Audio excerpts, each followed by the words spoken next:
ചാനലിലേക്ക് എല്ലാവർക്കും സ്വാഗതം. ഞാൻ രേവതി.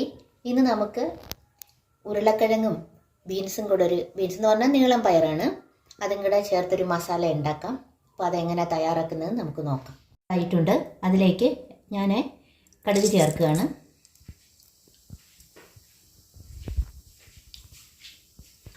ഇനി നമുക്ക് കുറച്ച് വെളുത്തുള്ളി ചേർക്കാം. ഒരു 2-3 കഷ്ണം വെളുത്തുള്ളിയാണ് ചേർത്തേക്കുന്നത്. ഇനി നമുക്കിതിലേക്ക് പൊട്ടറ്റോ ചേർക്കാം.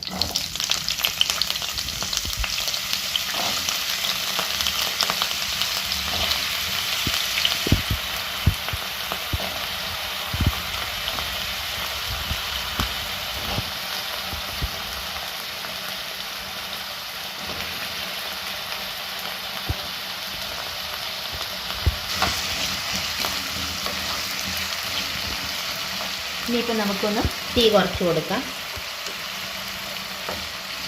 ഈ ഉരുളക്കിഴങ്ങ് ഒന്ന് നന്നായിട്ട് ഒന്ന് വഴണ്ടി വരണം.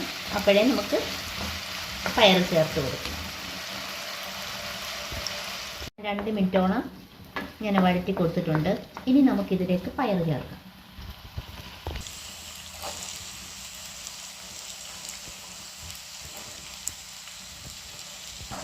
ഇനി ഇത് നമുക്ക് ഇളക്കി കൊടുക്കാം.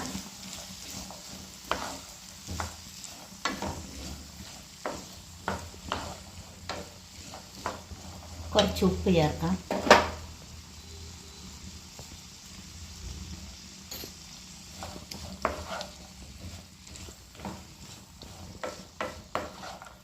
ഇനി ഒന്ന് അടച്ചു വെക്കാം. അടച്ചു വെക്കാം. ഇത് നന്നായിട്ട് വെന്തിട്ടുണ്ട്. ഞാൻ ഇടയ്ക്ക് ഇളക്കി കൊടുത്തായിരുന്നു. വെന്തിട്ടുണ്ട്. ഇനി നമുക്കിതിലേക്ക് കൂട്ടി ചേർക്കാം. മഞ്ഞൾപ്പൊടി,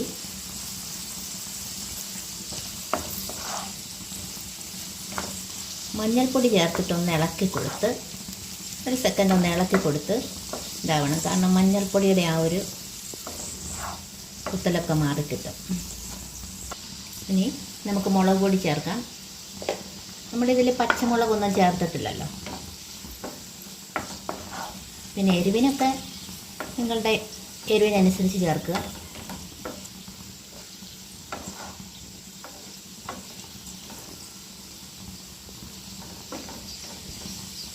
കുറച്ച് പെപ്പർ.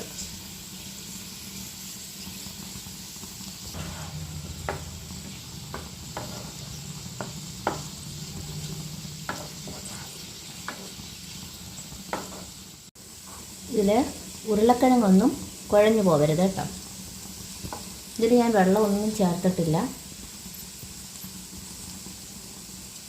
ഇനി നമുക്കിതിലേക്ക് ഒരല്പം ഗരം മസാല ചേർക്കാം.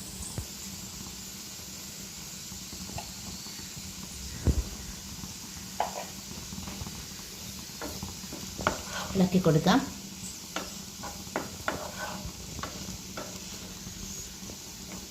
ചില കുട്ടികൾക്കൊക്കെ ഈ പയർ അത്ര ഇഷ്ടം ഉണ്ടാവില്ല. പക്ഷേ ഇങ്ങനെ ഉണ്ടാക്കി കൊടുത്താൽ തീർച്ചയായിട്ടും അവർ കഴിക്കും.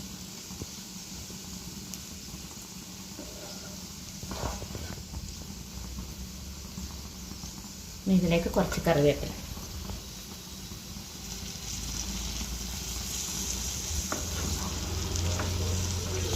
ഇത് ഞാൻ 2 മിനിറ്റോളം ഇങ്ങനെ മുരിയിക്കാനായിട്ടിരുന്നു. അതുപോലെ നിങ്ങൾ ഇങ്ങനെ കുറച്ച് നേരം അടുപ്പിൽ വെച്ച് മുരിയിച്ചെടുക്കണം. ഇനിയിപ്പോൾ ഞാൻ സ്റ്റൗ ഓഫ് ചെയ്യുകയാണ്. ഇനി വേറൊരു പാത്രത്തിലേക്ക് മാറ്റാം. പൊട്ടറ്റോ ബീൻസ് മസാല റെഡി ആയിട്ടുണ്ട്. എല്ലാവരും ഇത് ട്രൈ ചെയ്ത് നോക്കണം. തീർച്ചയായിട്ടും ഇഷ്ടമാവും. അപ്പോൾ ഇഷ്ടമായെങ്കിൽ ലൈക്ക് ചെയ്യണം, ഷെയർ ചെയ്യണം, സബ്സ്ക്രൈബ് ചെയ്യണം.